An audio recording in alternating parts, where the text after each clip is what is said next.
الحمد لله وحده والصلاة والسلام على من لا نبي بعده أما بعد فأعوذ بالله من الشيطان الرجيم بسم الله الرحمن الرحيم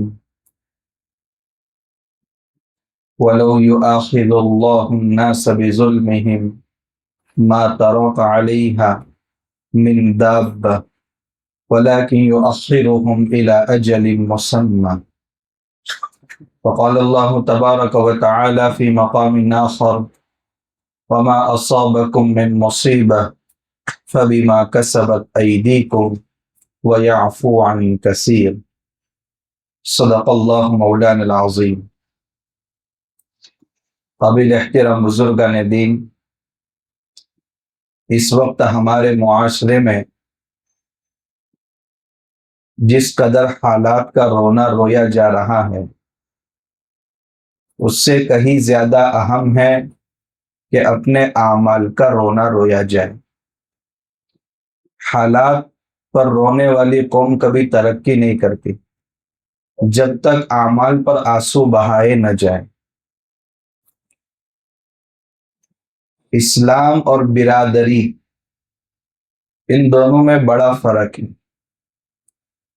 برادریوں کے نام ہوتے ہیں تعارف کے لیے، کوئی شیخ خاندان سے ہے، کوئی میمن برادری سے ہے، کوئی قریشی ہے، کوئی سید ہے۔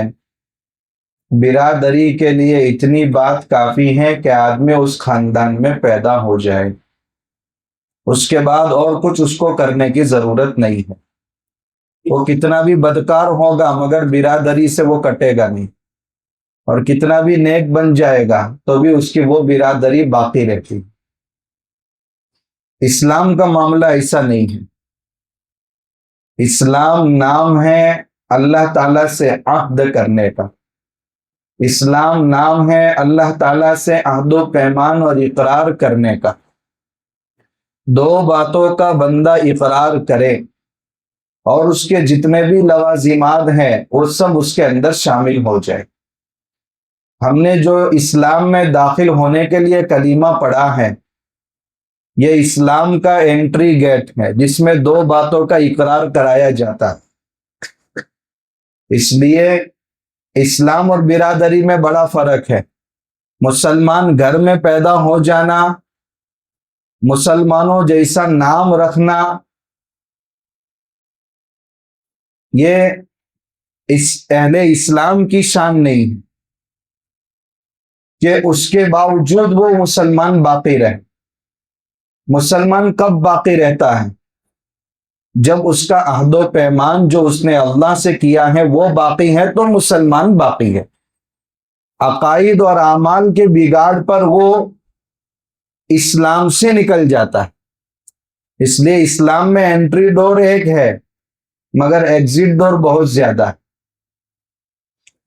پتہ نہیں کون سے جز کا استخفاف اور ہلکا پن دل میں آ جائے اور انسان دائرے اسلام سے نکل جائے۔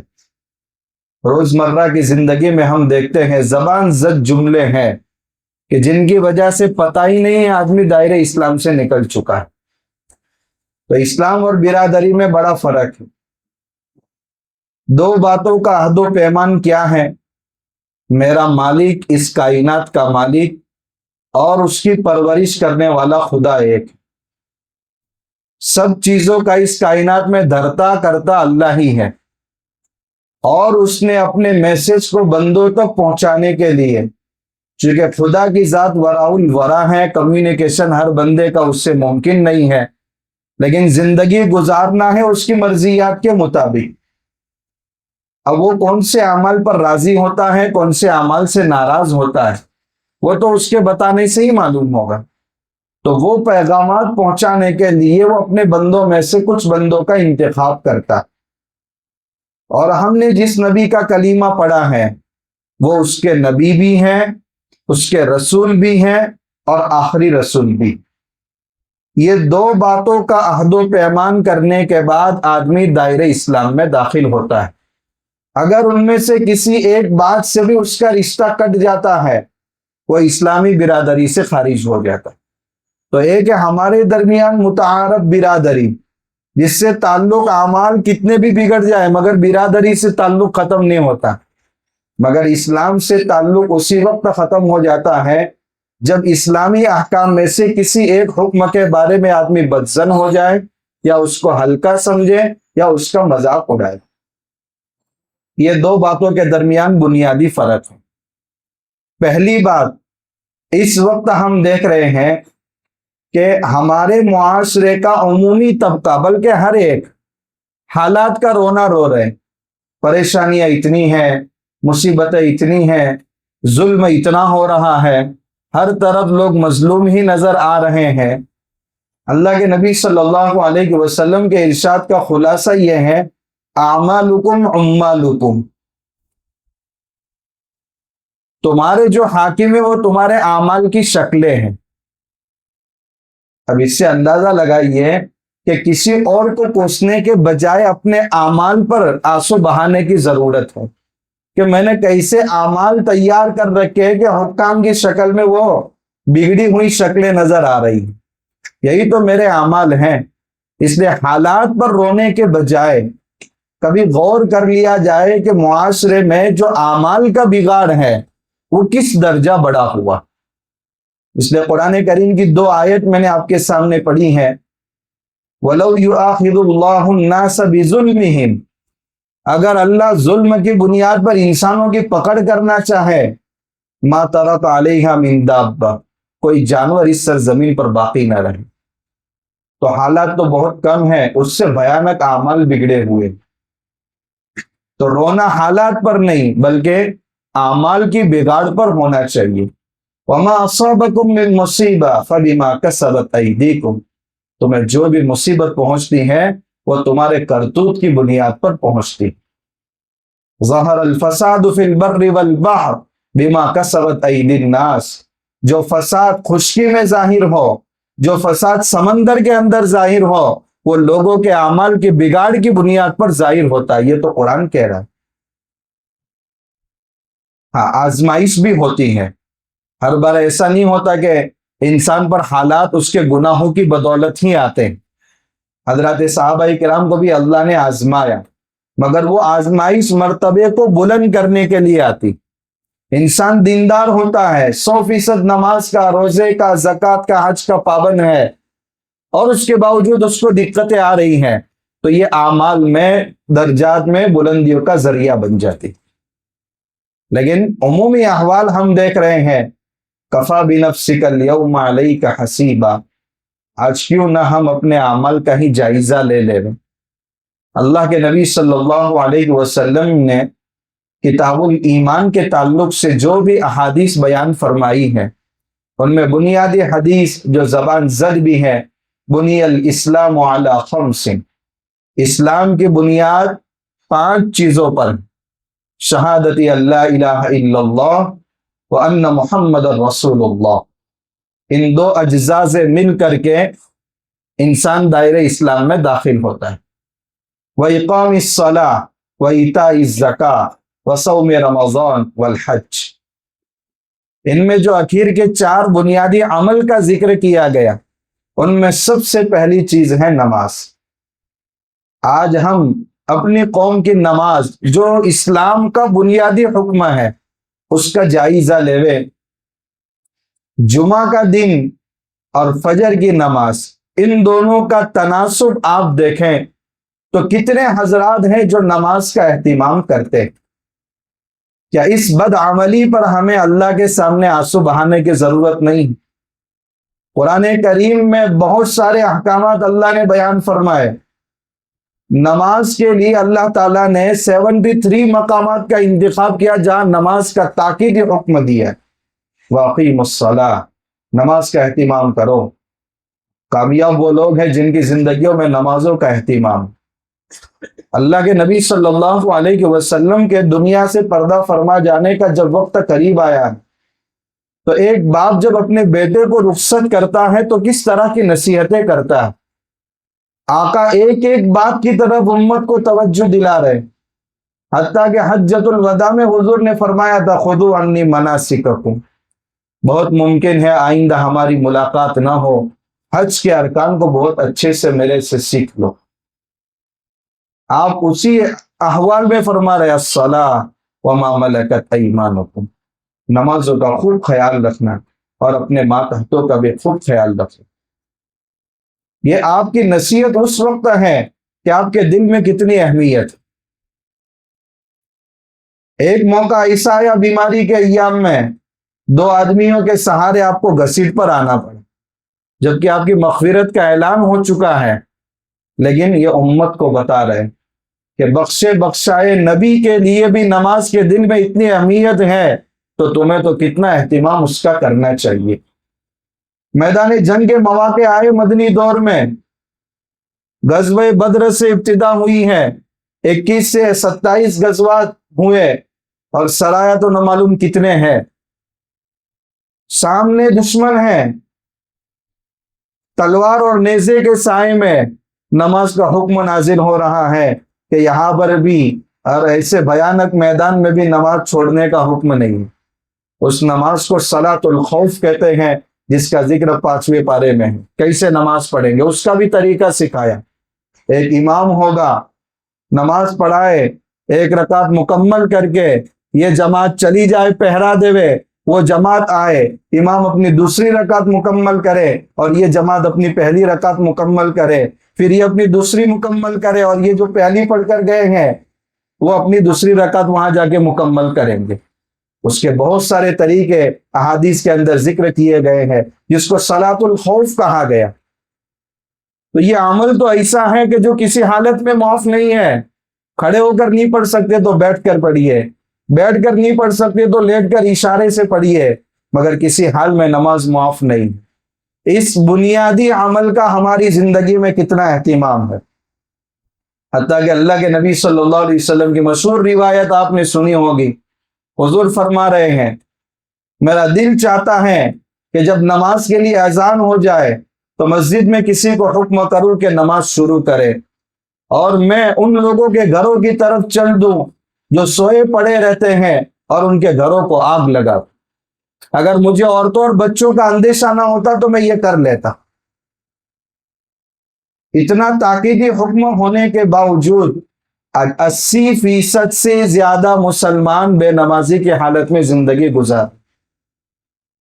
حضرت عمر رضی اللہ تعالیٰ عنہ کا دور خلافت ہے، آپ حکام کو خطوط لکھ رہے، خطوط میں آپ کیا لکھ رہے؟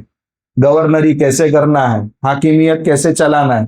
آپ کا جملہ ان اہم امورکم عندی الصلاۃ، تمہارے تمام امور میں سب سے زیادہ اہم اگر امر کوئی ہے تو میرے نزدیک نماز ہے۔ اگر نماز کا اہتمام کوئی کر رہا ہے وہ شریعت کا اہتمام کرنے والا ہے، اور نماز کا ضائع کرنے والا پوری شریعت کو ڈھانے والا ہے۔ یہ بنیادی عمل کا ہم جائزہ لے لیں کہ اس کا کتنا اہتمام ہماری زندگیوں میں پایا جاتا ہے۔ تو حضور نے ایسا ماحول بنایا تھا۔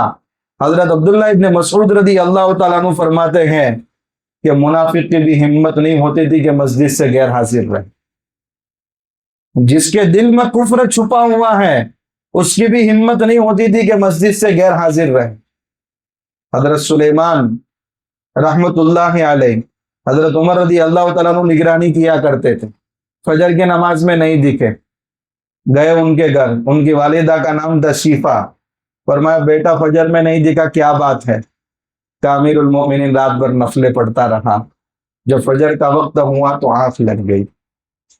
فرمایا مجھے پسند ہے کہ میں فجر کی نماز میں حاضر ہو جاؤں اس بات سے کہ رات بھر نوافل کا اہتمام کروں۔ یہ تھا حضرت صحابہ کرام کے اعمال کا شوق۔ یعنی فجر میں غیر حاضری ہو رہی تو نماز کی وجہ سے غیر حاضری ہو رہی۔ آج کون سی چیز ہمارے لیے نماز میں رکاوٹ بن رہی ہے؟ اگر وہ رکاوٹ بن رہی ہے تو وہ کتنی خوشنما ہو ہمارے لیے وبال ہے۔ قرآن کریم میں واقعہ ہے 23ویں پارے میں، حضرت سلیمان علیہ السلام گھوڑوں کی دیکھ بھال میں سورج غروب ہو گئے، سارے گھوڑے ذبح کر دیے۔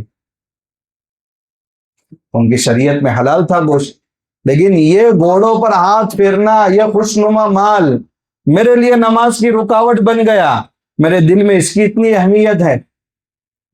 کبھی دیکھا ہم نے کہ کون سی چیزیں ہماری نمازوں میں رکاوٹ بن رہی؟ یا تو میدان جنگ میں بھی نماز معاف نہیں ہے، بیماری کی حالت میں بھی رخصت دی گئی ہے، ہر طرح کے معذور شخص ہے، پیشاب کے قطرات ٹپک رہے، نماز کے اہتمام کا طریقہ بتائے، اس کی شرائط میں تخفیف کر دی گئی، مسلسل نقصیر بہ رہی، خون بہ رہا ہے، کیسے نماز پڑھے گا؟ تو معذورین کے بھی مسائل امت کے سامنے علماء نے بیان فرما دیے۔ تو ہم جائزہ لیویں کہ ہمیں حالات پر نہیں، اپنے اعمال پر رونے کی ضرورت ہے۔ یہ تو بنیادی حکم ہے۔ اسی حدیث میں دوسرا بنیادی فرض جو حضور صلی اللہ علیہ وسلم نے بیان فرمایا وہ ہے زکوٰۃ کا اہتمام۔ جتنا نمازوں کا تناسب اور پرسنٹیج ہے اس سے کم زکوٰۃ کی ادائیگی کرنے والوں کا۔ سارے رجسٹر موجود ہیں، کتنا آ رہا ہے، کتنا جا رہا ہے، کتنا نفع ہو رہا ہے، کتنا نقصان ہو رہا ہے، کتنا مال خریدنا ہے، کتنا وصول کرنا باقی ہے، سب چیزوں کا حساب برابر ہو رہا ہے۔ حساب نہیں آ رہا ہے تو زکوٰۃ کی ادائیگی کا حساب نہیں آ رہا۔ دے دو 20,000، دے دو 50,000، دے دو 1,00,000 روپے، زکوٰۃ ادا ہو گئی۔ اللہ کے نبی صلی اللہ علیہ وسلم فرماتے ہیں جس مال میں زکوٰۃ کا مال مل گیا وہ پورے مال کو تباہ کر دیتا ہے۔ تو یہ زکوٰۃ روک کر رکھنے کی بنیاد پر جو دوسرا مال ہے وہ بھی تباہی کے دہانے پر آ جاتا ہے۔ کب بالغ ہوئے تھے، کب شریعت کی نگاہ میں صاحب نصاب اور مالدار بن گئے تھے، اور کتنے سالوں کی ہماری زکوٰۃ باقی ہے، کبھی ہم نے حساب کیا؟ امام ابو داؤد رحمت اللہ علیہ فرماتے ہیں میں ایک علاقے میں گیا تو وہاں دیکھا کہ 13 بالشت ککڑی لمبی ہے، 13 بالشت ککڑی لمبی۔ آج تو ایک انگلی کے برابر ککڑی ہم دیکھ رہے ہیں۔ پھلوں میں نے عجیب برکتیں دیکھی ہیں۔ کھجور کی جو گٹلی ہوتی ہے، گیہوں کا دانہ اتنا بڑا ہے، اور سنترے کی ایک پوری کاش آپ اونٹ کے اوپر رکھ سکتے ہیں۔ میں نے پوچھا بھائی کیا بات ہے؟ کہا یہ علاقے کے لوگ 100% کسان زکوٰۃ نکالتے ہیں، جس کی بنیاد پر اللہ نے ان کے مالوں میں یہ برکت رکھی۔ آج بہت کما رہے ہیں مگر بچ نہیں رہا ہے۔ کیوں نہیں بچ رہا ہے بھائی؟ غریبوں کا حصہ اس میں شامل ہو گیا ہے، سارے حسابات آپ برابر کر رہے ہیں، مگر جب زکوٰۃ کا معاملہ آتا ہے تو آپ کا حصہ برابر نہیں ہوتا، اس میں آپ 100% کچے ہیں۔ تو نماز کا تناسب دیکھیں اور زکوٰۃ کا تناسب دیکھیں، کتنے سال کی میری زکوٰۃ باقی ہے، کیا ان غریبوں کی آہیں میرے مال کو تباہ کرنے کا ذریعہ نہیں بن رہی؟ جب فکر پیدا ہوئی، بالغ ہونے کے بعد سے لوگوں نے زکوٰۃ ادا کرنا شروع۔ تو ان اعمال کی بگاڑ پر ہمیں رونے کی ضرورت ہے۔ تیسرا بنیادی فریضہ ہے روزہ۔ پہلے جب رمضان آتا تھا مسلمان نہیں، غیر مسلم دن میں اپنی دکانیں بند رکھتے تھے، وہ بھی رمضان کا اتنا احترام کرتے تھے۔ آج مسلمان ہوٹلوں میں بیٹھ کر کھا رہے، کوئی شرم نہیں ہے کہ شاعر اسلام کی توہین ہو رہی ہے کھلے عام، اور کسی کی ہمت بھی نہیں کہ جا کے روکے۔ یہ رمضان کے دین کا اکرام ہے، اور رات جس کو عبادت کے لیے قرآن پڑھ کر کے سنانے اور سننے کے لیے بنایا گیا تھا، آج کیا حالت ہے؟ راتری کرکٹ، نائٹ کرکٹ، طرح طرح کے گیم اور طرح طرح کی سیریلیں دیکھنے کا۔ تو یہ اعمال وہ ہیں جن پر ہم سب کو رونے کی ضرورت ہے۔ اور آخری اشرا تو کس انداز سے ہمارا گزر رہا ہے بھائیو، ہمارے اعمال کا ہم جائزہ لیں تو کسی اور حالت پر آنسو بہانے کا موقع نہیں ملے گا۔ چوتھی چیز ہے حج۔ ہمارے حج کا کیا حال ہے؟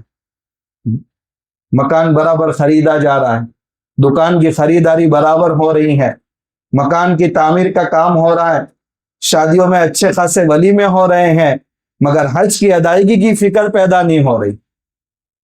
بیٹوں اور بیٹیوں کی شادی ہوگی، اس کے بعد حج کروں گا، اہلیہ کے خرچے کا انتظام ہوگا، ساتھ میں لے کر جاؤں گا۔ کون سی کتاب میں آپ کو یہ بتا دیجئے مسئلہ لکھا ہے کہ جب اہلیہ کا انتظام ہو تب آپ حج کو جائیں، جب بیٹوں اور بیٹیوں کی شادی ہو جائے تب آپ پر حج فرض ہوتا ہے؟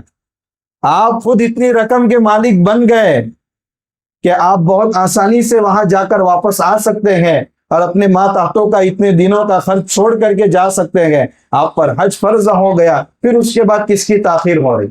کتنے ہمارے معاشرے میں ایسے ہیں جن پر حج فرض ہو چکا ہے، 3 بار عمرے ہو رہے ہیں، دوسری کنٹریز کے سفر ہو رہے ہیں، مگر نہیں ہو رہا تو حج کی ادائیگی کا فریضہ ادا نہیں ہو رہا۔ امت میں بہت بڑا طبقہ ہے، ہر بار مستقل اس کی تشکیل کرنے کی ضرورت ہے۔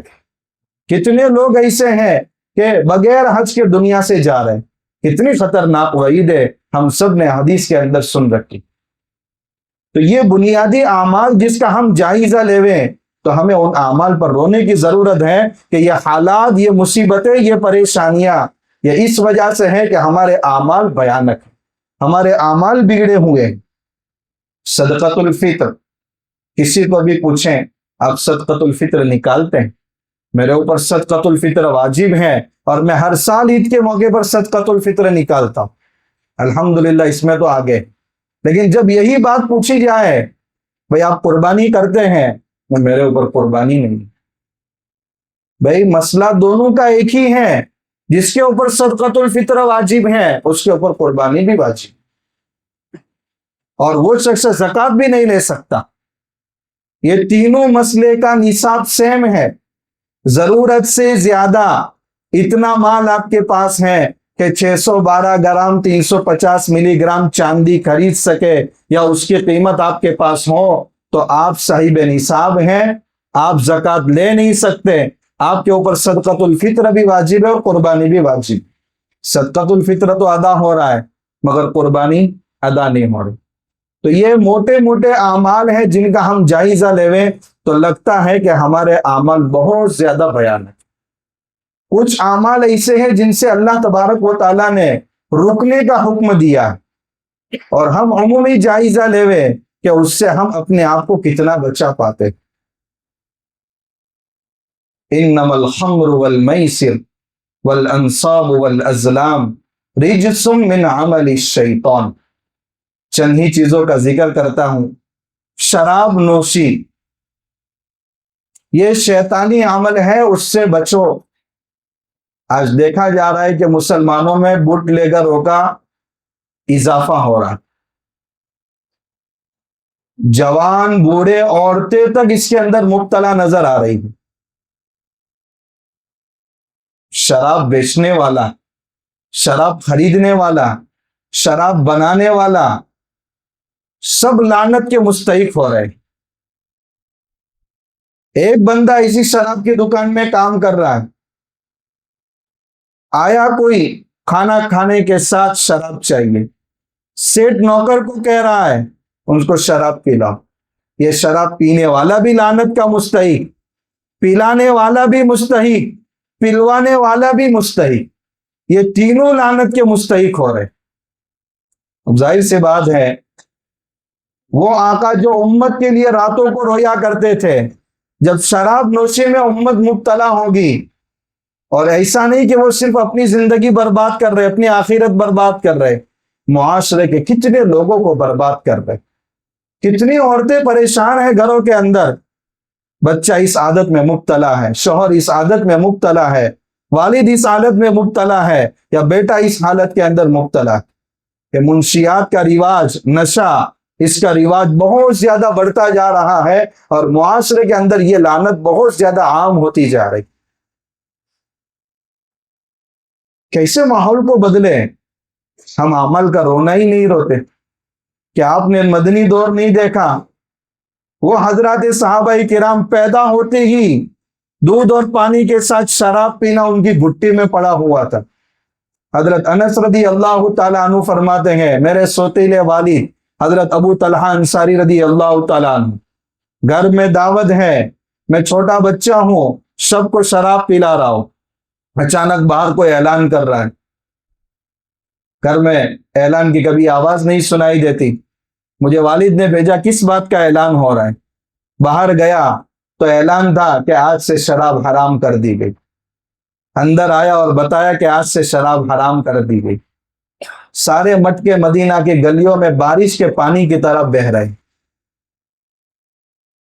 یہ وہ حضرات ہیں کہ جن کو جو بھی شریعت کا حکم آ گیا پھر جان پر آ بنتی ہو، اس کی کوئی پرواہ نہیں، اللہ اور اللہ کے رسول صلی اللہ علیہ وسلم کا حکم سب سے مقدم۔ تو معاشرے میں شراب گٹی میں پڑی ہوئی ہے، مگر جب اللہ کے حکم کا احترام آیا تو ایسی گٹی میں پڑی ہوئی چیز کو چھوڑنا آسان ہو گیا۔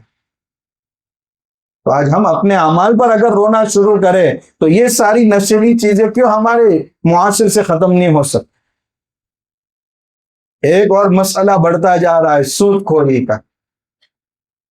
اللہ تعالیٰ فرماتے ہیں الذین یاکلون الربا لا یقومون الا کما یقوم الذی یتخبطہ الشیطان من المس۔ سود کھانے والے قیامت کے دن ایسے کھڑے ہوں گے جیسے جنات اور شیطان نے کسی کو چھو کر کے ٹھیکتی بنا دیا ہو، کچھ سجائی نہ دیتا ہو۔ میدان محشر میں ایسے سود خور کھڑے ہوں گے۔ جب اللہ کے نبی صلی اللہ علیہ وسلم نے یہ اعلان کیا ہے کہ سود حرام ہے، اس وقت بہت سارے لوگوں نے سودی معاملات کر رکھے تھے، حتیٰ کہ حضرت رسول اکرم صلی اللہ علیہ وسلم کے چچا حضرت عباس رضی اللہ تعالیٰ عنہ نے بھی معاملہ کر رکھا تھا، بڈی وصول کرتے تھے۔ یا ایھا الذین آمنوا اتقوا اللہ وذروا ما بقی من الربا۔ اس وقت وصول کرنا جائز تھا، اب جب حکم آ گیا ناجائز، حتیٰ کہ جو حصہ تمہارا جائز باقی رہ گیا ہے وہ بھی اب اس حکم کے نزول کے بعد آپ وصول نہیں کر سکتے۔ حضور نے فرمایا سب سے پہلے سود کا وہ حصہ جو میرے چچا کا کسی کے ذمہ باقی ہے میں معاف کرتا ہوں۔ یا ایھا الذین آمنوا اتقوا اللہ وذروا ما بقی من الربا، چھوڑ دو اس حصے کو، سود کو جو لینا باقی ہے۔ فَإِن لَّمْ تَفْعَلُوا فَأْذَنُوا بِحَرْبٍ مِّنَ اللَّهِ۔ اگر اس حکم کو زندگی کے اندر داخل نہیں کر رہے تو اللہ اور اللہ کے رسول سے جنگ کا اعلان سن لیجیے، بچ نہیں پاؤ گے، تباہی تمہاری مقدر بنے گا۔ اس لیے حضور نے فرمایا سود لینے والا، سود دینے والا، سود لکھنے والا، سود پر گواہی دینے والا، یہ سب لعنت کے مستحق ہیں۔ آج اس معاشرے کے اندر سود بہت تیزی سے عام ہو رہا ہے، عورتوں کی عزت تک داؤ پر لگی ہوئی ہے، کوئی گھر بچا نہیں ہے۔ سیونگ اکاؤنٹ مجبوری ہے ہماری، مگر اس کا حساب کرے اس کا انٹرسٹ کتنا ہوتا ہے۔ ہم اپنی زندگیوں کو کیسے بدلے، اس کا طریقہ کار کیا ہے؟ یاد رکھیں جو لقمہ اندر چلا گیا ہے، کتنا بھی توبہ تلہ کر لیا جائے، اللہ معاف کر سکتا ہے مگر نیچر معاف نہیں کر سکتا۔ قدرت معاف کر سکتی ہے مگر نیچر معاف نہیں کر سکتا۔ آپ نے زہر کا ایک گھونٹ پیا جو ناجائز ہے، خودکشی کی کوشش ہے، اور اللہ کے سامنے اپنے معافی مانگ دی، اللہ معاف کر لے گا، مگر زہر کا جو قطرہ اندر گیا ہے وہ تو معاف نہیں کر سکتا، وہ تو آپ کے پیٹ کو بگاڑ کر رہے گا۔ تو جو حرام لقمے اندر گئے ہیں اللہ تو معاف کر لے گا، مگر نسلوں پر اس کا جو اثر پڑے گا وہ تو خیر پڑھ کر کے ہی رہے گا۔ اس لیے حضرت ابوبکر صدیق رضی اللہ تعالیٰ عنہ کیا کر رہے ہیں؟ ایک مرتبہ تحقیق کرنا بھول گئے، الٹی کر رہے ہیں۔ آج کیا حالت ہے ہمارے معاشرے کی، سب کے سب جواز کی کوششیں ہو رہی ہیں کہ کون عالم دین ایسا ہے جو اس کا فتویٰ دے دے۔ اس سے اپنے آپ کو بہت زیادہ بچانے کی ضرورت ہے۔ حلال کی روزی کم ہو مگر سکون والی ہو، یہ بہتر ہے اس روزی سے جو کثرت کے ساتھ ہو مگر ٹینشن اور غم کے ساتھ۔ اس لیے اگر محنت کرنی پڑ رہی ہے اللہ کا شکر ادا کرے کہ اللہ تو نے 2 نمبر میں مبتلا نہیں کیا۔ 2 نمبر کی بہت آسانی سے آ جاتی ہیں، اس لیے محنت کرنے والوں کو ہمیشہ شکر ادا کرنا چاہیے کہ اللہ بڑی محنت کے ساتھ روزی کمانا پڑتا ہے مگر پھر بھی تیرا شکر ہے کہ تو نے 2 نمبر کے کاموں کے اندر ہم کو مبتلا نہیں کیا۔ تیسرا برا عمل جو ہمارے معاشرے کے اندر پھیلتا جا رہا ہے وہ ہے زنا کا عمل۔ باطن ناپاک ہو چکا ہے، آنکھیں آوارہ ہو چکی ہیں، اور اس کے ساتھ ہم اپنی قبروں میں جائیں گے تو اللہ اور اللہ کے رسول سے کس حالت میں ملاقات کریں گے۔ یہ سب وہ اعمال ہیں جن پر ہمیں رونے کی ضرورت ہے۔ حضور فرماتے ہیں جس میں زنا اور سود عام ہو جائے وہ اللہ کے عذاب کے لیے تیار ہو جائے۔ اور طرح طرح کی پریشانیاں، کہیں اسی کا تو نتیجہ نہیں ہے۔ سود کے حضور نے 73 درجات بتائے، آخری کم سے کم درجہ سود کے اثر کا اپنی ماں سے زنا کے برابر۔ معاشرے میں ایک بار واقعہ کبھی کبھار ایسا پیش آ جاتا ہے، لوگوں کے دل دہل جاتے ہیں کہ سود خوری میں اس سے بھیانک جرائم ہمارے معاشرے کے اندر نہیں ہو رہے۔ اور بدترین سود کسی مسلمان کی عزت کے ساتھ کھیلنا۔ آج یہ بھی چیز ہمیں دیکھنے کو مل رہی، بیٹھے بٹھائے ٹھٹھا کر رہے، مذاق کر رہے، جس کی شان میں جو چاہا منہ سے کلمہ کہہ دیا۔ یہ سود کا اعلیٰ ترین اور بدترین درجہ ہے۔ اللہ ہم سب کی حفاظت فرمائے۔ کن کاموں کے اندر ہم مبتلا ہو گئے جن پر کبھی آنسو بہانے کی فرصت ہمارے پاس نہیں۔ اس لیے بھائیو، ہمیں غور کرنے کی ضرورت ہے کہ ہمارا معاشرہ کس طرف جا رہا ہے۔ ہمیں انفرادی طور پر، اجتماعی طور پر نہیں، انفرادی طور پر ہمیں اپنا حساب لینا۔ میں اپنی ذات کا حساب لوں۔ ہر بندہ اگر اس تعلق سے فکر مند ہو جائے، ہر کام کو انجام دینا بہت آسان ہو جائے۔ اور ایک اہم چیز، قطع تعلق، رشتوں کو اگنور کرنا۔ اولاد ہے تو والدین کے رشتوں کو اگنور کر رہی، والدین اولاد کے رشتے کو اگنور کر رہے، بھائی بھائی، بہن بھائی آپس کے رشتے۔ جب اللہ تبارک و تعالیٰ نے رشتے کو پیدا کیا تھا تو رشتے نے کہا تھا، یا اللہ میرا کیا حق ہے؟ تو اللہ نے فرمایا، کیا تو اس بات پر راضی نہیں ہے کہ جو تجھے جوڑے گا میں اسے جوڑوں گا، اور جو تجھے توڑے گا میں اسے توڑوں گا؟ بھائی اللہ میں راضی ہوں، بلا یا رب۔